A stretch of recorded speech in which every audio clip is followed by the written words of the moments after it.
सबसे पहली हत्या जो मैंने देखी वो मुझसे कुछ फुट की दूरी पर हुई थी। जब मैं दूध लेने गया था मैंने सिर्फ 10 फुट की दूरी से देखा उसे। उन्होंने उसे 7 बार गोली मारी थी। और मैंने एक के बाद एक बहुत सारी मौतें देखी अपनी ज़िंदगी में। साउथ ब्रॉक्स की सड़कों पर आपको एक हत्यारा, एक लूटमार करने वाला और एक बहुत चालाक इंसान बन के जीना होता है। मेरे पिता की तरफ के लोग तांत्रिक और भूत सिद्धि करने वाले थे। हम तंत्र मंत्र और भूत सिद्धि करते थे। हमारा कांटेक्ट खुद शैतान से था। मुझे याद है कि मेरे पिता कमरे में जाया करते थे शैतान की पूजा करने के लिए, और मैं शैतान की उपस्थिति को भी महसूस कर पाता था। और मेरे पिता आराधना करते थे, टंग्स में बोलते थे, शैतान की अन्य भाषाएं बोला करते थे, दुष्ट आत्माओं की। और वहां वो फूल चढ़ाते, कैंडल जलाते और पानी डालते थे। शाम को 7 बजे से लेकर सुबह 5 बजे तक मैं एक डिमोनिक चर्च में जाता था, जहाँ तंत्र मंत्र भी सिखाया जाता था। मुझे ट्रेंड किया जा रहा था। मैं ट्रेंड हो रहा था तांत्रिक बनने के लिए। मुझे भूत सिद्धि करने वाली जादूगरनी औरतें जो 30 साल से, 40 साल से, 50 साल से अपने धर्म में लगी हुई थी, ये सिखा रही थी कि कैसे बात करनी है प्रिंसिपैलिटीज से, शैतान से, जमीन वाली दुष्ट आत्माओं से। आप शैतान से डायरेक्ट बात नहीं कर सकते, आपको पहले अधिकार कमाना होगा। जो सबसे पहली बार भयानक हत्या हुई थी, जो मैंने बताया, वो यहाँ इस घर में हुई थी। हस्बैंड ने 52 बार पत्नी को चाकू मारा था और उसके सर को काट के अलग कर दिया था। हम उसकी बेटी के साथ खेला करते थे, इसलिए जब हम उसे छोड़ने आए यहाँ पर, तो वो यहाँ खड़ी थी। और उसको पता चला कि उसकी माँ इस तरह से टुकड़ों में काटी गई। इसी घर में हुआ था ये। एक बार मैं अपने स्कूल में अपने दोस्तों के साथ खेल रहा था, तो वहाँ एक पास्टर आए, एक बैंड भी उनके साथ आया था, और वो गाना गाने लग गए। लोग इकट्ठा हो गए और वहाँ बड़ा अद्भुत माहौल बन गया। पूरे स्कूल में एक खुशी की लहर दौड़ गई, और मैं एक टूटे हुए परिवार से आया था। वहाँ पास्टर स्टेज पे खड़े होकर बाइबल की कुछ बात बता रहे थे, बाइबल की कहानियाँ बता रहे थे, परमेश्वर कैसे सबसे प्यार करता है, और वो यही सब बता रहे थे। पहली बार मैं थोड़ा सा जुड़ा कि वाह, शायद परमेश्वर मुझसे प्यार करता है। हो सकता है परमेश्वर को मेरी या मेरे परिवार की ज़रूरत है। शायद परमेश्वर मुझे और मेरे परिवार को छूना चाहता है, हमारी परिस्थिति बदलना चाहता है। मुझे भी थोड़ा प्यार मिल सकता है, मुझे भी मिल सकता है। और वो मेरी तरफ चलते हुए आ रहे थे, और मुझे पहली बार प्यार बहुत महसूस हो रहा था, इतना कि मैं समझा नहीं सकता। और ये पास्टर स्टेज से उतर के लोगों के लिए प्रार्थना कर रहा था, उन्हें छू रहा था, और मुझे लगा कि अब मेरी बारी है। अब ये पास्टर मुझे छुएगा, और अब यीशु मुझे कबूल करेंगे और मुझे जताएंगे कि प्यार होता क्या है। और ये पास्टर मेरे बगल से चले गए। उन्होंने मुझे कभी नहीं छुआ। उन्होंने मुझे बिल्कुल नहीं छुआ। वो नीचे लाइन तक आए, मेरे पास आए, और मेरे पास से गुजर गए और दूसरे लोगों को छुआ। मुझे लगा, ओह, यीशु ने भी प्यार नहीं किया, पिता ने प्यार नहीं किया, मेरा घर परिवार भी टूटा हुआ है। यीशु को शायद अच्छा लगता है कि मेरी माँ मार खाती है, मेरे भाई और मैं भूखे सो जाते हैं। उससे शायद अच्छा लगता है कि हमारे अपार्टमेंट में लाइट नहीं है, हम स्कूल में मिसफिट हैं, उसे हमारा स्कूल आना भी अच्छा नहीं लगता। ये जो यीशु है ना, ये भी मेरे बाप की तरह ही है, इनमें कोई अंतर नहीं है, ये भी मेरे पिता जैसे ही हैं। और मैं टूटा हुआ और बड़ा उदास अपने घर पहुंचा। और मुझे याद है 1 या 2 हफ्ते बाद लगभग, मैं स्कूल के बाहर थोड़ी मस्ती कर रहा था, अपने दोस्तों के साथ मज़े ले रहा था, और मैंने सुना कि कुछ नीचे गिरा। वो एक वुडू नेकलेस था। मैंने उसे उठाया और पहन लिया। उसमें बहुत सारे रंग थे, और ये नेकलेस ही मेरा शैतान के साथ पहला कांटेक्ट था। कुछ समय के बाद हम टैरो कार्ड रीडिंग करने गए। वहाँ मैं जब गया तो मैं लगभग 10 साल का था, मैं छोटा ही था। वहाँ पर जो औरत भूत सिद्धि करती थी, टैरो कार्ड रीडिंग करती थी, वो विच लेडी, उसने मुझ में अपनी आंखें बिल्कुल धसा दी। वो बिल्कुल मुझ पर फिक्स हो गई। हमें ये लड़का चाहिए, हमें ये लड़का चाहिए ही चाहिए। हम इसे सेंटेरिया का रिसर्च करने वाला बनाएंगे, और ये स्पिरिचुअलिज्म को भी आगे बढ़ाएगा। स्पेनिश में आत्माओं की साधना करना डिमोनिक है, और सेंटेरिया संतों की पूजा कहलाती है, लेकिन वो है दुष्ट आत्माओं की पूजा। और अगर ये तुमने हमें नहीं दिया तो ये 30 दिन में अपनी आंखें खो देगा। मेरी माँ माँ होने के नाते मान गई, और उसने अपना फर्नीचर बेच दिया, उसने अपना बेडरूम सेट बेच दिया, सिर्फ $250 जुटाने के लिए, ताकि मेरी पहली सेरेमनी हो। इस औरत ने मेरी माँ के दिल में बहुत डर बिठा दिया था, और मेरी माँ ज़मीन पे सोने लग गई क्योंकि उसके पास बेड नहीं था, और वो ये भी नहीं चाहती थी कि मेरी आंखें खोएं। तो इन लोगों ने मुझे अंधकार की दुनिया में आगे बढ़ाया जब मैं 10 साल का था। फिर पहला एनकाउंटर जो मेरा हुआ, मैं जब 10 साल का था, वहाँ डेविल आया और उसने ऑफरिंग भी कबूल कर ली। मेरी जिंदगी अब शैतान को सौंप दी गई थी, और उन्होंने मेरे गले में 5 मालाएं पहनाई। ये 5 तरह की बड़ी दुष्ट आत्माएं थीं जो आसमानी मकामों में रहती हैं। ये शैतान के नीचे होती हैं। उन्होंने ये मेरे गले में पहना दिया, जिन्हें सेंटेरिया कहते हैं। उन्होंने कहा कि यही रूहें आज से तुम्हारी मदद करेंगी और ये तुम्हारे स्पिरिचुअल गार्डियन एंजल्स हैं और अब से यही तुम्हारी आगे को फिक्र करेंगे। ये जो कोने की बिल्डिंग आप देख रहे हैं इधर इस कोने की, ये पूरी लगभग खाली रहती थी और मैं और मेरा भाई यहाँ ऊपर से उतर करके और पंप से पानी लेने जाते थे। ये वाला पंप था वो, ये खाली थी और ज़्यादातर अपार्टमेंट यहाँ के खाली ही थे और मैं और मेरा परिवार ही सिर्फ यहाँ रहते थे। मेरा जो पूरा चैपल था वो इन्हीं सब कामों में लगा हुआ था। वो शैतान की पूजा करते थे और हम डिमोनिक चर्च में जाते थे शाम को 7 बजे से लेकर सुबह 5 बजे तक। भूत सिद्धि वाली औरतें और तांत्रिक हमें सिखाते थे, वो बुलाना सिखाते थे, नियम कायदे और अधिकार के विषय में सिखाते थे। इस जगह को कौन देखता है, ऊपर हाकिम कौन है और यहाँ की प्रिंसिपलिटीज का नाम क्या है और किस तरह से हमारा चैनल काम करता है। 13 साल का होते होते मुझे शरीर से आत्मा को अलग करना आ गया था और मैं शरीर घर में छोड़कर स्पिरिट रेल्म में निकल जाता था, अलग क्षेत्रों में, और जाकर वहाँ श्राप बोलता था, अंधकार का साम्राज्य बढ़े और आस पड़ोस श्रापित हो जाए। यहाँ पर होमोसेक्सुअलिटी आ जाए, यहाँ पर डीमंस आ जाए, यहाँ पर spirit of murder, spirit of suicide आ जाए। मुझे अपने आस पड़ोस में ये सारे चैनल्स चलाना आ गया। 15-16 की उम्र आते आते मैं हॉस्पिटल्स में जाके आईसीयूज में मौत हो जाए ऐसा बोलता, दूसरे कमरों में मौत हो, ये इंसान मर जाए, ताकि डेविल की नज़र में मेरा लेवल या मेरा ओहदा और बढ़ सके और मैं न्यूयॉर्क सिटी का सबसे बड़ा डेविल वर्शिपर बनना चाहता था। शैतान मेरा बाप बन गया, उसने मेरे बाप की जगह ले ली क्योंकि मैंने ऐसी दुआ की थी कि मेरे बाप को मार दो। 33 साल की उम्र में मेरे बाप को चेहरे पर गोली मार करके ख़त्म कर दिया था एक नाइट क्लब में एक औरत की वजह से। जब वो घर आ रहे थे शैतान ने उन्हें ले लिया और उसने कहा कि मैंने पुराने से नए को बदल दिया है और ऐसे डेविल मेरा बाप बना। एक क्लब था इस जगह पर और वहाँ मेरे बाप को मारा गया था जब उनकी उम्र 33 साल की थी। मैंने बताया था ना कि जब मैं छोटा था, लगभग 11 साल का था, तो यहाँ पर एक कॉर्नर पर स्टोर हुआ करता था इधर साइड।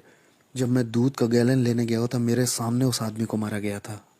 शैतान का पुजारी होने से मेरा ओहदा अब बढ़ चुका था और इतना बढ़ गया था कि मैं प्रिंसिपैलिटीज़ को और दुष्टात्मा को इधर से उधर भेज सकता था। और मैं जैसे आपके साथ यहाँ बैठा हूँ ऐसे मैं शैतान के साथ बैठा करता था और वो ह्यूमन फॉर्म में आ जाता था। उसकी उपस्थिति आती थी और मैं सारी रात उससे बात करता था और वो मुझको असाइनमेंट्स देता था। मैं अच्छे क्लब्स में और लॉन्ज में जा कर के चेक करता था कि किसको मैं अंधकार के साम्राज्य में ला सकता हूँ। मैं उनको उनका भविष्य बता देता था, उनकी ज़िंदगी के बारे में उन्होंने क्या क्या किया है और उनके साथ क्या होने वाला है, ये सब बता देता था। उन्हें बिल्कुल ये अंदाज़ा नहीं था कि मैं कौन हूँ। मैं बस दुष्टात्माओं की शक्तियों से भरा था। मैं खून भी चखा करता था। हर हफ्ते मैं जानवर को काट कर उसका खून पीता था और कभी समय नहीं हुआ या पैसे नहीं हुए तो खुद का हाथ काट करके खुद का खून पी लेता था। हमारे ग्रुप में और जिन लोगों के साथ मैं था वो सब डीमन से जुड़े हुए थे। उनमें डॉक्टर्स थे, लॉयर्स थे, उसमें प्रिंसिपल्स और जजेस और पुलिस ऑफिसर्स भी शामिल थे जो जादू टोने में लगे हुए थे। सिंगर्स जो आज की डेट में बहुत मशहूर हैं वो भी थे। मैं एक हवा के हाकिम को दूसरी जगह भेज सकता था, नीचे जमीन की दुष्ट आत्माओं को दूसरी जगह भेज सकता था ताकि उस जगह की चर्च बंद हो जाए, चर्च की ग्रोथ बंद हो जाए और लोगों के सेव होने के सारे मौके छिन जाएं। कभी कभी मैं शराब में धुत होकर के दुष्ट आत्माओं से इतना भर जाता था कि सड़क के बीच में खड़ा होकर के परमेश्वर से कहता था, सुन, तुमसे भी थोड़ा उलझना चाहता हूँ, आओ थप्पड़ मारूं या थूक दूं तुम्हारे मुंह पर, आओ भिड़ के दिखाओ नीचे। मेरी शादी भी हॉलोइन पे हुई थी। शादी भी डिमोनिक थी जो मैंने हॉलोइन पे की थी। दूसरी दूसरी प्रिंसिपैलिटीज के डीमंस आए थे मेरी शादी में। कोई इंसानी जात मेरी शादी में नहीं आई थी। वो सब मेरी शादी में आने से डर रहे थे। मेरी शादी बड़ी अजीब थी। मैंने लोगों को इनविटेशंस भेजे, कोई दिखाई ही नहीं दिया तो कोई वेडिंग गिफ्ट नहीं। लेकिन हाँ, दुष्ट आत्माएं आई थी मेरी शादी में और उन्होंने ही बैप्टिज्म दिया। तो मेरी पत्नी और मैं, हम दोनों ही तंत्र मंत्र करते थे और हम अपनी बेटी को भी वही बनाना चाहते थे। मुझे याद है पहली बार जब मुझे इंसान की कुर्बानी करनी थी तो डेविल मेरे साथ कार में अंदर बैठा हुआ था। उसने कहा, मुझसे प्यार करते हो? मैंने कहा, ऑफ कोर्स डैडी। उसने मुझसे कहा कि छत के ऊपर एक आदमी है, वो तुम्हें नुकसान पहुंचाने आया है, तुम्हारा पैसा चुराने आया है, तुम उसे मेरे लिए मार दो अगर प्यार करते हो तो मैं छत की ओर ऊपर जाने लगा। मुझे याद है मैं 12वें माले में रहता था और जब मैं छत के ऊपर पहुंचा तो वो छत के पीछे वाले हिस्से सीढ़ियों पर छुपा हुआ था और ये आदमी 6 फुट 5 इंच का, वो लगभग 250 पाउंड का होगा।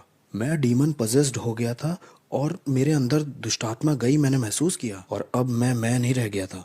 मैं उसे पकड़कर अपने अपार्टमेंट में ला के उसे चाकू मारना चाह रहा था क्योंकि मेरे पास एक कार्डोन पॉट था जो लगभग 100 पाउंड का होगा। उसमें 9 तरह के हथियार लगे थे जो 9 अलग तरह से इस्तेमाल किया जाता था। और जैसे ही मैं उसे पकड़ने चला और उसे अपार्टमेंट में खींचने बस मेरे हाथ से फिसल गया और गायब हो गया। वो नीचे स्टोरवे के पास कूद गया। वो ऐसा जैसे ओलंपिक के एथलीट कूदते हैं, करके कूद गया। वो कूदा और गायब ही हो गया। मैं उसे पकड़ नहीं पाया तो मैं बहुत निराश हो गया। मैं अपनी पहली इंसानी कुर्बानी नहीं कर पाया। लोगों ने इसके ऊपर देखो कुछ लिख दिया है, लेकिन यहाँ पर एक डीमन है। ध्यान से देखो, ये वो डीमन है जो नर्क के दरवाजे की देखरेख करता है। इसी के बारे में मैं बता रहा था अपनी किताब में। वो सेंटेरिया वाली यही है, छोटा वाला दुष्ट आत्मा। ये वो दुष्ट आत्मा है जो हेटी को चलाती है। हेटी के ऊपर जो प्रिंसिपैलिटी है ना, वो यही है। और वहां पर जो वो वाला है ना, वो इस्लाम के ऊपर हाकिम है। अब यहाँ आगे आओ, ये देखो, लोगों को फंसाने के लिए द ट्रुथ। क्या हंसी आ रही है? सच, ये तुम्हें आजाद करेगा। ये देखो, ये भी ऊपर लगाया है ताकि लोगों को लगे कि ये भी इसी का हिस्सा है। मतलब ये इसका हिस्सा है। ये जगह कौन सी है? इस जगह को बोटानिका कहते हैं। ब्रॉन्क्स में जो लोग रहते हैं वो अगर जादू टोना तंत्र मंत्र करना चाहते हैं तो यहीं से सामान खरीद के ले जाते हैं, दूसरों को परेशान करने के लिए या मारने के लिए। आओ, हम अंदर चल सकते हैं। अगर मैंने कह दिया आप 30 दिन में मरने वाले हो तो 30 दिन में तुम मर जाओगे, तैयारी कर लो। मुझे बिल्कुल परवाह नहीं कि आप कहाँ काम करते हो, आप किसे जानते हो। आई डोंट केयर कि आप अपने आप को क्या बुलाते हो। आप कहो आप कैथलिक हो, आप क्रिश्चियन हो, आप एक बिलीवर हो। मैं आपको मार सकता था जब तक आपका यीशु से जीवित संबंध ना हो। मेरी बिल्डिंग के नीचे एक औरत रहती थी। वो एक दिन ऊपर आके बोली कि मेरा पति मुझसे धोखा कर रहा है। वो जिस औरत के साथ धोखा कर रहा है उसे मार दो तुम जादू टोना करके, मैं कितना पैसा दूं। मैंने कहा मैं पहले शैतान अपने पिता से पूछूंगा और फिर तुम्हें बताऊंगा, तुम 2 दिन बाद आना। फिर वो औरत आई और शैतान ने मुझे बताया कि एक कॉफिन बॉक्स, 21 ब्लैक कैंडल्स और उस औरत की एक मूर्ति बना करके उस कॉफिन में डाल देना जादू टोना करने के लिए, और उस औरत को मारने के लिए 21 दिन में उसकी मौत हो जाएगी। 21 दिन में हम उसका फ्यूनरल देखेंगे। तो वो औरत आई, मैंने उससे कहा मैं $10,000 तुमसे लूंगा उस औरत को मारने के लिए। उसने कहा ठीक है। मैंने कहा अरे तुम्हारी मेरी जान पहचान है, मैं तुम्हारे घर भी आता था। तुम एक काम करो, 7,000 देना, 30% ऑफ दे रहा हूँ तुम्हें। मैं मार दूंगा उसे, 30% ऑफ है तुमको, $7,000 दे देना बस। जब वो औरत मेरे घर से जा रही थी तो बुड़ के बोली वैसे वो औरत क्रिश्चियन है। उसने कहा वो मसीही है। मैंने कहा अब मैं उसे फ्री में मारूंगा। मैंने कहा मैं उसको अब फ्री में मारूंगा, मुझे इन क्रिश्चियंस को एक सबक सिखाना है। मैं उसे अब फ्री में ही मारूंगा। मैंने कहा मुझे तुम्हारा पैसा नहीं चाहिए, मैं फ्री में मारूंगा। तो मैंने उस पर तंत्र मंत्र किया, वोडू किया, लेकिन 21 दिन होने पर भी वो मरी नहीं। एक एक महीना हो गया वो मरी नहीं। और मुझे लगा अरे ये हो क्या रहा है, ये मेरी इज्जत का सवाल था। मैंने शैतान को बुलाया, मैंने दुष्ट आत्माओं को बुलाया, मैंने बढ़ा दी अपनी जादू टोना तंत्र मंत्र। मैंने उस पर दुगना जादू टोना शुरू कर दिया ताकि वो एक रात में ही मर जाए। लेकिन कुछ नहीं हुआ, कुछ नहीं हो रहा, कुछ नहीं हो रहा। और एक दिन ऐसा हुआ कि शैतान ही आ गया। मैंने महसूस किया उसकी उपस्थिति आई। और शैतान ने मुझसे कहा कि हमें ये प्लान छोड़ना होगा जिस औरत को तुम मारना चाहते हो। मैंने कहा प्लान क्यों छोड़ना होगा, मेरी इज्जत दांव पे लगी है। मैं एक भूत साधक हूँ, मैं तांत्रिक हूँ। अगर मैंने उसे नहीं मारा तो लोगों को लगेगा कि मेरे अंदर ताकत नहीं है। उसने कहा तुम समझ नहीं रहे हो, जिस परमेश्वर की वो सेवा करती है वो उसे अकेला नहीं छोड़ता है, उसे छुओ मत। मैंने कहा कौन है ये ईश्वर? उसने कहा वो जिसकी सेवा करती है।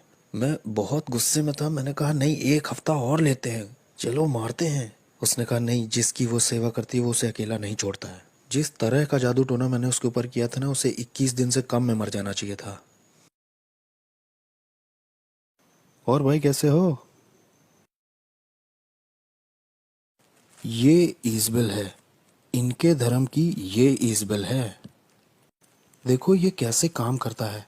ये स्टैचूज जो हैं इनका कोई मतलब नहीं है, लेकिन इसके पीछे एक दुष्ट आत्मा है। तो अपने खुद के लिए मुझे उसे पहचानने के लिए इसका बनाया जाना बहुत ज़रूरी है, नहीं तो मैं उस आत्मा से नहीं जुड़ सकता। उस दुष्ट आत्मा से मेरी जान पहचान नहीं हो सकती। हमारे बीच में कुछ कॉमन नहीं है। मैं आदमी हूँ, वो एक आत्मा है, और आत्माओं में भी वो दुष्ट आत्मा है। मैं उससे जुड़ ही नहीं पाऊंगा। उससे जुड़ने के लिए मुझे इसको बीच में लाना ही होगा। ये इंसानों की तरह दिखते हैं, लेकिन इस आदमी के पीछे भी एक कहानी है। उस कहानी की वजह से ही आप उससे जुड़ सकते हो, और ये दुष्ट आत्मा उसकी वजह से चलन कर सकता है। और ऐसा ही इन लोगों के साथ भी है। बाद में इनके नाम रखे जाते हैं और इनके भी जन्मदिन होते हैं, इनके भी अपने दिन होते हैं। किस तरह से इंसान फंस के पकड़ा जाता है इस दुष्ट आत्मिक संसार में और तंत्र मंत्र में, जानते हैं? ये वो जाल हैं जिनसे दुष्ट आत्माएं ऑपरेट करती हैं, अपना चलन करती हैं। इन्हीं मूर्तियों की वजह से इंसान अपने सारे शैतानी काम और शैतानी मजहब चला पाता है। यहाँ ऐसी कोई चीज़ नहीं है जिसे पवित्र कहा जा सके, बस एक ही है, वो हम हैं। इस जगह पे होता क्या है? वहाँ पीछे तंत्र मंत्र होता है, वूडू होता है, वहाँ कुछ मंत्र बोले जाते हैं और उससे मूर्तियाँ पवित्र की जाती हैं। ये सारी दुष्ट आत्माएं चाहती हैं कि आप एक नई मूर्ति खरीदें ताकि आप दुष्ट आत्मा को घर ले जा सकें।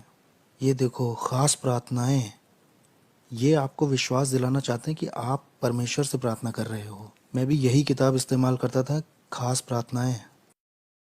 इनका मकसद ही है कि आपको लगे कि आप ईश्वर से प्रार्थना कर रहे हैं, लेकिन इनमें कोई भी ईश्वर में बाइबल का कुछ नहीं है, ना बाइबल की कोई बात है, ना क्रूस की कोई बात है। मैं न्यूयॉर्क अमेरिका में तीसरे नंबर का वो इंसान था जिसके पास एक ऐसी किताब थी जिसमें चिन्ह बने थे सारी दुष्ट आत्माओं के और सारे हाकिमों के, और कैसे लोग ये तंत्र मंत्र सीख सकते हैं।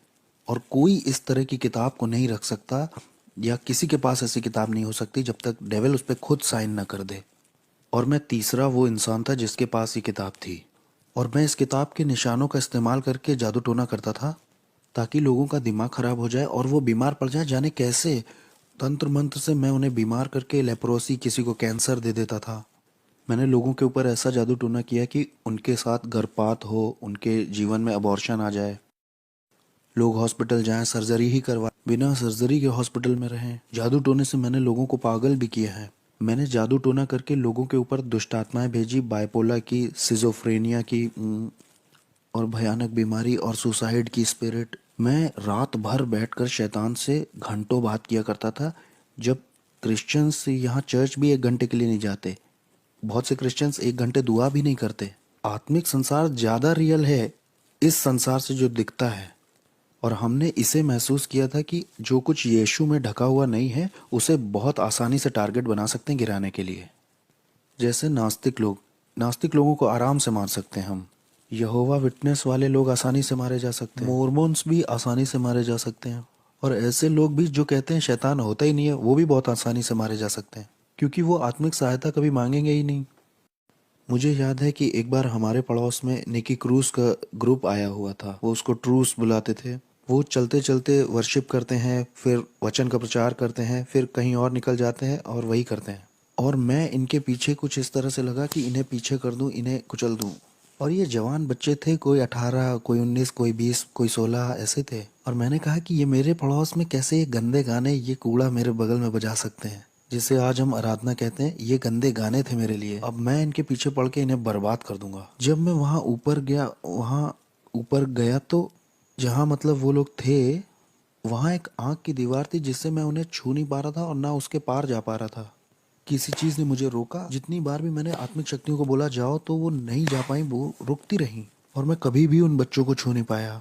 मैंने कहा कुछ तो सही नहीं है, कुछ तो ऐसा है जो सही से नहीं हो रहा। फिर मैं वहाँ से निकल गया। मैंने कहा अब मैं इनके साथ नहीं लगूंगा, इन्हें अकेला छोड़ देता हूँ। ठीक है, ये पहला राउंड जीत गए। तो क्या इस वक्त आत्माएं हमें देख रही हाँ, हैं? वो हमें देख तो रही हैं। हाँ, वो देख रही हैं। तो हम सुरक्षित हैं, हम सुरक्षित हैं हाँ, ना? हम सुरक्षित हैं। हम यीशु के लहू में ढके हुए हैं। यीशु के खून जैसा कुछ भी नहीं है। Okay okay. हमें वो हमें छू नहीं सकते। हमारे पास सुरक्षा का बाड़ा है। हमारे चारों ओर सुरक्षा का बाड़ा है भाई। हम यहाँ आ सकते हैं और हम यहाँ की दुष्ट आत्माओं के पीछे भी पड़ सकते हैं, और हम इस जमीन को यीशु के नाम से श्राप भी दे सकते हैं, और शैतान हमारा कुछ कर भी नहीं सकता। मेरे पास बहुत पैसा था, बहुत बढ़िया कारें, बहुत सुंदर लड़कियां थीं। मेरे पास दुनिया का सब कुछ था। मेरे पड़ोसी मुझसे डरे हुए थे, क्योंकि जो मैं था, वो कहते थे तुम इससे उलझोगे तो तुम्हारे घर के लोग मरेंगे। तुम इससे उलझे तो ये बंदूक नहीं चलाएगा, ये सोते में मार देगा सबको।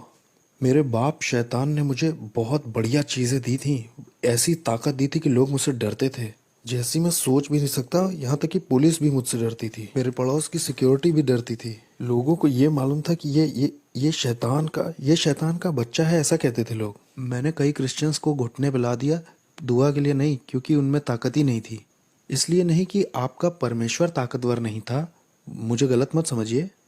परमेश्वर तो ताकतवर था, लेकिन बर्तन कमजोर था। बर्तन का कोई प्रार्थना का जीवन नहीं, ना कोई उपवास का जीवन, और ना परमेश्वर से इसका संबंध सही है। ये व्यक्ति भक्त जैसा बस बाहर से दिख रहा है, लेकिन कोई शक्ति नहीं है। ये व्यक्ति कमजोर है और इसके जीवन में कुछ हो भी नहीं रहा है। इसके पास बाइबल भी है, इसके पास कपड़े भी सही हैं, इसके वस्त्र सही हैं, लेकिन इसका कोई जुड़ाव नहीं है यीशु के साथ, क्योंकि ये उसकी इच्छा से बाहर है, उसकी प्रतिज्ञाओं से बाहर है और इसके डिवाइन पर्पस से भी बाहर है।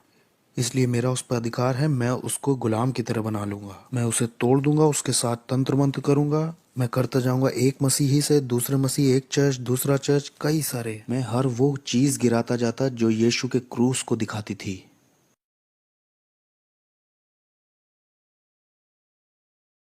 बहुत ही दुष्ट आत्माओं से भरी हुई जगह है। तो इस जगह का बहुत असर होगा ना आस पड़ोस पर। हाँ, और क्या। ये जो पूरा एरिया है ना, ये इसी की वजह से लॉक्ड है। ये शैतान का गढ़ है। हम शैतान के गढ़ में गए थे। इस गढ़ का पूरा बाजार नरक से था। सोचिए, ये जाते हैं $100-200 लेकर के ये सब खरीदने के लिए, और इससे उन्हीं का नुकसान होता है। इससे दूसरों का, गरीबों का भला हो सकता है। इससे उन्हें लगता है कि उनकी जिंदगी और अच्छी हो जाएगी, उनकी जिंदगी और बेहतर बन सकती है। इससे वो सोचते हैं कि उनकी उन्नति होगी, उनके शाप, उनकी पीढ़ियों के शाप टूटेंगे। ये मोमबत्तियां, ये वुडू खरीदने से इन्हें लगता होगा, लेकिन परमेश्वर कहता है कि ये तुम्हें फ्री में दे रहा हूं मैं, बस अपनी जिंदगी मुझे दे दो और मैं तुम्हें आजाद करूंगा। लेकिन ये इन्हें नहीं चाहिए। ये उनके लिए बहुत मुश्किल है। ये तो इनके लिए बहुत कॉम्प्लिकेटेड है।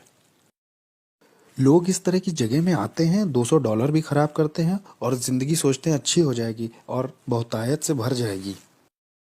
हेटी के ऊपर जो दुष्ट आत्मा है, उससे मेरा कांटेक्ट था। उसका नाम है कैंडेलो। उससे मेरा संपर्क था और मायामी के दुष्ट आत्माओं से भी संपर्क था। अफ्रीका की दुष्ट आत्माओं से भी था। न्यूयॉर्क के ऊपर जो हवा के हाकिम है, उनसे भी था। कुछ और भी थी जो दुनिया भर में जाना चाहती हैं। यहाँ पे एक सड़क है, वहाँ दूसरी दुष्ट आत्माएं हैं, हाकिम हैं। 42 नंबर की सड़क पर जो दुष्ट आत्मा है वो यहाँ आना चाहती थी। मैं ये कहूँगा कि मुझ में विवेक नहीं था। मैंने अपने भाई के ऊपर, सगे भाई के ऊपर जादू टोना तंत्र मंत्र करके उसे 5 साल की जेल करा दी। अपना खुद फ्लैश एंड ब्लड था, मेरा खुद का भाई। तंत्र मंत्र से 5 साल के लिए अंदर हो गया वो। मेरा एक और भाई था, एक बार वो मेरे घर आया था बड़े एटीट्यूड में, तो डीमन उसके ऊपर कूद गया है। वो मेरे घर से ऐसे भागा, उसका पेट दर्द बहुत बढ़ गया था। मेरी माँ भी इस बात की गवाही दे सकती है। मैंने अपने शरीर के साथ बहुत सारे रीति रिवाज किए थे, इतने सारे संस्कारों से गुजरा था मैं। लास्ट वाले में मैंने अपनी आत्मा शैतान को सौंप दी थी। एक सेरेमनी में मैंने गन पाउडर और जानवर का खून पिया था, जिसे सैंसी कहते हैं। सैंसी हेशे और फ्रेंच की सेरेमनी है। ये एक दुष्ट आत्मा के साथ का संस्कार है, जिससे मैं किसी के घर जाके कुछ खाता हूँ तो वो उसमें जादू टोना नहीं कर पाएंगे, कुछ इस तरह की। और जो आप जानते हैं वो सब मैंने किया था। मैं जिस दुष्ट आत्मा वाले चर्च में जाता था, वहाँ एक सीक्रेट मीटिंग होती थी हर साल। हर एक बड़ा जादू टोना, तंत्र मंत्र, वॉलॉक, विचेस उसमें आते थे। वहाँ ये फैसला लिया जाता था कौन सा हाकिम किस जगह के क्षेत्र पर राज्य करेगा। हम कलीसिया से ज़्यादा संगठित यानी ऑर्गेनाइज्ड थे। अंधेरे का जो साम्राज्य है वो यीशु मसीह की कलीसिया से ज़्यादा ऑर्गेनाइज्ड है। हमें पता था सेरेमनीज कैसे करनी है। अगले साल की तैयारी इस साल के खत्म होने से पहले ही हो जाती थी। यहाँ क्रिश्चियंस 1 घंटे के लिए प्रार्थना नहीं करना चाहते हैं। यहाँ क्रिश्चियंस का लगातार वाला रिश्ता नहीं है चर्च में परमेश्वर के साथ। मैंने 1 साल का रेस्ट भी लेना चाहा और शैतान ने 1 साल के लिए मेरी आंखों की रोशनी ले ली। मैं 1 साल तक पूरी तरह से अंधा था। इसका सर्टिफिकेट भी है मेरे पास। मैं पूरी तरह से अंधा था। वो लोग मेरी यहाँ तक तैयारी करा रहे थे कि एक देखने वाला कुत्ता ले लो और वो जो स्टिक लेके चलते हैं ना, आपने देखा होगा वो। मेरी माँ ने 1 साल मेरा ध्यान रखा। मेरी आंखें पूरी तरह से अंधेरी हो गई थी। एक बादल जैसा धुआं मेरी आंखों के ऊपर आ गया था। मैं पूरी तरह से अंधा था। और जब मैंने शैतान को अपनी ज़िंदगी वापस दे दी तो 7 सर्जरीज के बाद मेरी शैतान ने आंखें लौटा दी और फिर मैं दोबारा देख पाया। और ये मेरी सज़ा थी जो शैतान ने दी कि 1 साल की छुट्टी मुझे चाहिए थी। मैं 1 साल की छुट्टी लेना चाहता था। शैतान ने कहा अच्छा छुट्टी चाहिए, ये लो। और उसने मेरी आंखें ले ली। और इस तरह की दुनिया का था मैं कि आप शैतान से पंगा लोगे तो शैतान आपको या आपके परिवार के लोगों को मारेगा। एक तरह का डर आपको हमेशा रहेगा कि आप ये धर्म छोड़ नहीं सकते। सेंटेरिया, पोलोनियम्बे, स्पिरिचुअलिज्म, ये धर्म छूटेगा नहीं। डॉक्टरों के पास कोई एक्सप्लेनेशन नहीं था कि मेरी आंखें कैसे गईं। जबकि मैं कहूँ, क्रिश्चियंस, मसीही जब गलत करते हैं या उनसे बुरा हो जाता है तो उनके घर में जो कुछ दिखाई देता है वो है दया और अनुग्रह। लेकिन अगर आप शैतान को कुछ ऐसा दिखाते हो तो शैतान को पसंद नहीं आया तो आपको या आपके परिवार को मारता है। मुझे याद है एक बार एक औरत को शैतान ने कहा इस आदमी से मत मिलना। उसने परवाह नहीं की क्योंकि वो उससे प्यार करती थी। इसलिए शैतान ने एक दुष्ट आत्मा एक ऐसे इंसान के अंदर भेजी जो सड़क पर रहता था। उसने हथौड़े से उस औरत के सिर पर 17 बार वार करके मार दिया। एक बार मैं अपने घर में बैठा हुआ था, बहुत अमेजिंग था। मैं नाइट क्लब से लौट के आया था। मैं टीवी पर जेरी स्प्रिंगर नाम का एक शो देख रहा था। वो बड़ा अजीब सा शो है, लोग उसमें एक दूसरे को मारते हैं और मुझे उसमें बड़ा मज़ा आता था। मज़े लेके मैं उसे देख रहा था, हंस रहा था और मैंने एक आवाज़ सुनी, बेटे मैं जल्दी आ रहा हूँ, तुम अपनी ज़िंदगी से क्या करोगे। एक सुनने वाली आवाज़ बहुत शार्प उस कमरे से आई थी। मैंने सोचा कि शायद टीवी से आई है। मैंने कहा ये टीवी से नहीं आई है क्योंकि यहाँ तो लोग लड़ रहे हैं, एक दूसरे को मार रहे हैं। मैं शैतान की भी आवाज़ पहचानता था। शैतान के साथ तो मैं ऐसे बैठता था जैसे आपके साथ बैठा हूँ। कभी वो इंसान के रूप में भी आता था, कभी वो कमरे में उसकी उपस्थिति आती थी। उसकी उपस्थिति आते ही कमरे का माहौल बदल जाता था। वो मेरे सामने बैठा करता था और मेरे कॉन्शियस से बात करता था। हम रात भर ऐसे बात किया करते थे। मुझे उसकी आवाज़ पता थी। ये मुझे ऐसे पता था जैसे आपको अपने हाथ पैर पता है। मुझे हर एक हाकिम के बारे में जो कनाडा पे या अमेरिका पे या कहीं का भी हाकिम हो पता था उसके बारे में। हर प्रिंसिपैलिटी जो किसी मज़हब की थी वो भी मुझे पता थी, चाहे वो कोई ऑकल्ट हो, न्यू एज हो, बुद्धिज़्म हो, इस्लाम हो, सेंटेरिया हो या स्पिरिचुअलिज्म हो। मुझे हर एक दुष्टात्मा का पता था। हर एक हाकिम के प्रिंसिपैलिटीज़ का मार्क मेरे पास था, ज़मीन की दुष्ट आत्माओं का भी और शैतान का, इज़बेल का। मैं हर एक के नाम बता सकता हूँ जिनके नाम आप भी नहीं जानते होंगे। मैं उनको नाम से जानता था। लेकिन ये आवाज़ उन सब आवाज़ों से बहुत अलग थी। वो आवाज़ जाने कहाँ से आई थी, वो हवा से आई थी वो आवाज़। मैं एक तरह के सदमे में आ गया और फिर मैंने एक तरह का दर्शन पाया अपने अपार्टमेंट के दूसरी तरफ। मैंने देखा कि पूरे आसमान में आग है और नीचे के जो लोग हैं वो उससे बचने के लिए इधर उधर दौड़ रहे हैं कि कोई जगह मिल जाए शायद। मैंने कहा ये कैसा दर्शन, मैंने उसे छोड़ दिया। और फिर मुझे याद है जब मैं सोने गया, बहुत गहरी नींद थी और मैंने एक टी शर्ट मुंह पे डाली, मैं सो गया और मैंने देखा कि मैं एक ट्रेन में हूँ, उसमें बहुत सारे लोग हैं। मैं कुछ समझ ही नहीं पा रहा था मैं ट्रेन में क्या कर रहा हूँ। ये ट्रेन इतनी तेज़ चल रही थी कि आप समझ नहीं सकते। मैं पृथ्वी पर इतनी तेज़ किसी चीज़ में नहीं चढ़ा। और ये ट्रेन नर्क में आ गई। यीशु मसीह मुझे नर्क ले आए। और जब मैं नर्क में पहुंचा तो वो ट्रेन दरवाजे से बहुत कस के लड़ गई। एक इतनी तेज़ आवाज़ हुई कि सब खुल गया और बहुत गर्मी बाहर आ रही थी, न जाने कहाँ से। वहाँ सांस लेने में भी बहुत दिक्कत हो रही थी। मैं ट्रेन से जैसे बाहर आया तो उसमें जो लोग थे उनके चेहरे नहीं दिख रहे थे, लेकिन उनके चेहरे पर डर दिखाई दे रहा था। वो डर आप महसूस कर सकते थे। ये डर इस बात का था कि आप वहाँ से कभी बाहर नहीं निकलेंगे। और ये जगह पूरी भरी हुई थी। और मैंने कहा मैं यहाँ के लिए नहीं बना हूँ, मैं यहाँ नहीं मर सकता ना, मुझे यहाँ नहीं मरना, ये मेरे लिए नहीं है। मैं यहाँ के लिए पैदा नहीं हुआ हूँ। मैं अपने आप से ही बातें कर रहा था। मैं यहाँ नहीं रहने वाला, इसलिए मैं एक कोई सुरंग ढूंढने लगा जहाँ से मैं निकल सकूँ। तो मैं सुरंग ढूंढने के लिए आगे गया, या कोई खिड़की ढूंढने, या कोई हो सकता है वहाँ कोई जगह दिख जाए जहाँ से मैं बाहर आ सकूँ और मैं अपनी रियलिटी में लौट सकूँ। लेकिन वहाँ कोई गैप नहीं था। मुझे याद है वहाँ जितना मैं आगे उस सुरंग में जा रहा था उतना ज़्यादा मुझे डर घेर रहा था और मुझे लोगों की तकलीफ़ें सुनाई दे रही थी, आवाज़ें। वहाँ अंधेरा और डर ओढ़ लेता है जैसे कोई कपड़ा पहन लिया हो। वो आपको लपेट जैसा लेता है। वहाँ आपका कोई बस नहीं चलता है। कुछ जकड़ जैसा लेता है, वो आपको जाने नहीं देता। यहाँ तक कि मैं अपना हाथ भी नहीं देख पा रहा था। वो एक पर्दे की तरह था, जैसे आप किसी बच्चे के कुएं या जानवर के कुएं में गए हैं। ये कुएं जैसा नहीं था, मैं समझा नहीं पाऊंगा इसे। और और इसमें से बहुत गर्मी और बदबू बाहर रही थी, ऐसा जैसे न्यूयॉर्क सिटी के गटर खुल गए हों। वहाँ वो बहुत अजीब सा, बहुत अजीब। और जब मैं आगे गया तो वहाँ मुझे याद है आगे शैतान मिला। उसने कहा मैं तुम्हारा बाप था। वो डिमोनिक टंग्स में बोल रहा था कि मैं तुम्हारा बाप था, मैंने तुम्हें सब कुछ दिया जो चाहिए था, मैंने तुम्हारी केयर की, मैंने तुम्हें आशीष दी, मैंने तुम्हें प्रोटेक्शन दी, मैंने तुम्हारे लिए लोगों को मारा है, तुम्हारे लिए सब कुछ किया, तुम्हें पावर दी, तुम्हें तुम्हारा नाम बनाया इस साम्राज्य में। जो तुम्हारे विरोध में उठे उन्हें मार दिया, क्योंकि मैं तुम्हारा इस्तेमाल करने वाला था अपने राज्य को लाने के लिए पृथ्वी पर। और तुम मुझे छोड़ना चाहते हो, मुझसे धोखा करना चाहते हो। और ये सब डिमोनिक टंग्स में हो रही थी और मैं भी उससे दुष्टात्माओं की अन्य भाषा में बराबर बोल रहा था। मैंने कहा नहीं, मैं छोड़ूंगा नहीं, मैं बस कंफ्यूज हूँ, मुझे समझ नहीं आ रहा हो क्या रहा है। उसने कहा नहीं, मुझे मालूम है तुम क्या करोगे, तुम मेरे धर्म को एक्सपोज करोगे कि मैं कौन हूँ और मेरे आत्मिक संसार में कैसे काम करता हूँ। मैंने तुम्हें वो चीजें बताई हैं जो किसी को नहीं बताई, क्योंकि मैं तुम पे भरोसा करता था कि तुम मेरे राज्य को आगे बढ़ाओगे, क्योंकि मैं और तुम्हारा इस्तेमाल करना चाहता था बड़े पैमाने पर। और कंफ्यूज होके उसने मेरी मेरी गर्दन पकड़नी चाहिए, और जैसे ही मुझे मारने के लिए उसने गर्दन पकड़नी चाहिए, एक क्रॉस मेरे हाथ में यीशु मसीह का आया। और न जाने 3-4 क्रॉस कैसे नर्क में आ गए जब मैंने ब्लू शॉर्ट्स और टी शर्ट पहन रखी थी। और जैसे ही मैंने वो क्रूस उसके ऊपर छुआया, वो ऐसे पिघल गया जैसे वो कोई बच्चा हो। वो एक बच्चे की तरह जमीन पर गिर पड़ा और उसमें कोई ताकत नहीं थी। और फिर मैंने उस मौके का फायदा उठा करके भागना शुरू किया उस तरफ जिधर दरवाज़ा लग रहा था मुझे, या शायद वहाँ कोई मुझे दरवाज़ा दिखाई दे जाए। जो मेरी उम्मीद थी, वहाँ वहाँ आशा जो थी वो ऐसी थी जैसे वहाँ किसी तरह की कोई आशा ही ना हो। वहाँ कभी ऐसा नहीं लगता कि आप बाहर आ पाएंगे। बस बस यही आपका द एंड है।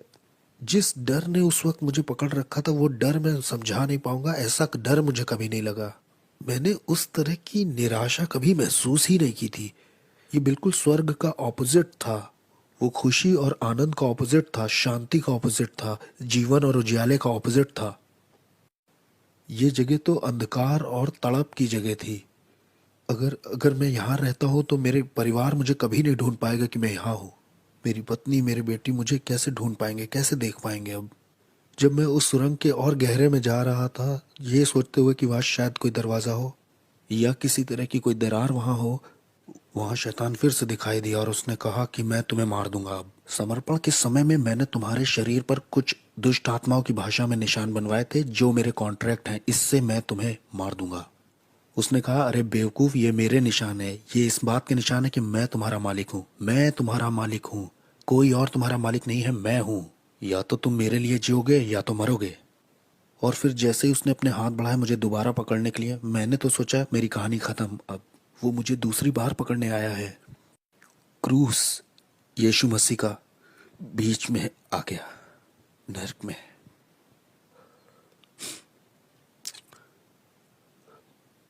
कोई प्यार नहीं है क्रूस से बढ़ के, जो मेरे जैसे पापी के लिए आए नर्क में। दाऊद कहता है कि अगर मैं अपना बिछौना अधोलोक में भी बिछाऊं तो उसे पता है। अनुग्रह और सच्चाई नर्क में दिखाई दी। अनुग्रह और सच्चाई को मेरे बारे में पता था। अनुग्रह और सच्चाई की मेरी जिंदगी में एक योजना थी। मेरे गलत, शैतानी, घमंडी और खुदगर्ज और स्वार्थीपन का जब अंत हो गया नर्क में, जब मेरा समय भी पूरा हो गया था, तब यीशु मसीह दिखाई देते हैं मेरे जैसे मिसफिट के लिए और कहते हैं, तुम्हारे लिए मेरे पास योजना है, मैं तुमसे प्यार करता हूँ जितना तुम सोच नहीं सकते। वो मुझे नर्क में दिखाई दिए और जब मैं वापस आया, मेरी आत्मा शरीर में वापस आई, तब मैंने अपने घुटने टेके यीशु मसीह के नाम से। मेरे पास $1,00,000 का सामान था तंत्र मंत्र का, मैंने फेंक दिया। मैंने तंत्र मंत्र सब फेंक दिया। मैंने अंधेरे के साम्राज्य से जुड़ी हर एक चीज़ फेंक दी। हेटी के लोग और क्यूबा के लोग और मियामी, न्यूयॉर्क के लोगों ने सोचा कि इसे मार दे क्योंकि ये बहुत जानता है, क्योंकि इसे बहुत कुछ पता है, इसलिए इसे मारना चाहिए। हमें इसे मारना ही होगा क्योंकि ये बहुत कुछ जानता है। ये अब हम में से एक नहीं रहा, इससे मारना तो ज़रूर है। वो आए मुझे मारने के लिए, उन्होंने अपनी तरफ से कोई कसर नहीं छोड़ी। मैं दिन में सोने लगा था क्योंकि दिन और रात दुष्ट आत्माएं आती थी और मुझे बहुत टॉर्मेंट करती थी, बहुत सताती थी। ये सब 30 दिन तक चलता रहा। 30 दिन तक वो मेरे गले को पकड़ते थे, वो मेरे बिस्तर को मुझे उठा के फेंक देते थे। मैं बिस्तर पर लेटे महसूस करता कोई मेरे बगल में लेटा हुआ है, बर्फ़ के जैसा कोई ठंडा, और जैसे मैं मुड़ के देखता तो मैंने डेविल को खुद देखा वहाँ लेटे हुए। ये सब चलता रहा 30 दिन तक, एक के बाद एक। मुझे सताया जा रहा था, टॉर्चर किया जा रहा था, पागल करने की कोशिश की जा रही थी। मेरे शरीर से मेरी आत्मा खींचने की कोशिश की जा रही थी। मैं रात में ऐसे डरता था जैसे रात में कभी नहीं डरा। 30 दिन तक मैं चिल्लाता रहा और मुझे प्रार्थना करना भी नहीं आता था, सिर्फ बोलता था जीसस जीसस जीसस। प्रार्थना आती नहीं थी तो वो बहन तो इस तरह से चर्च में प्रार्थना करती, लो वो भाई ऐसे प्रार्थना करता है। मैं सारी दुआओं को मिला जुला के करता था ताकि मैं अपनी ज़िंदगी के लिए लड़ सकूं।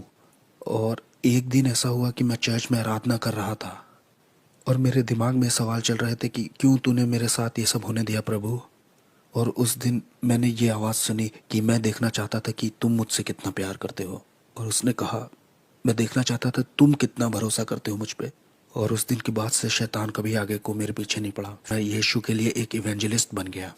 तब से लेकर आज तक 14 साल हो गए हैं प्रभु की सेवा करते करते, और मैं इस चीज़ को किसी भी चीज़ से सौदा नहीं करूँगा। और मुझे पता है हालेलुया नाम की सड़क पर जॉन रिमेरेस का एक बड़ा बंगला है। एक दिन वो कहेगा, तेरा स्वागत है विश्वास योग्य दास। जिसके कान हो वो सुन ले और जिसकी आंखें हो वो देख ले।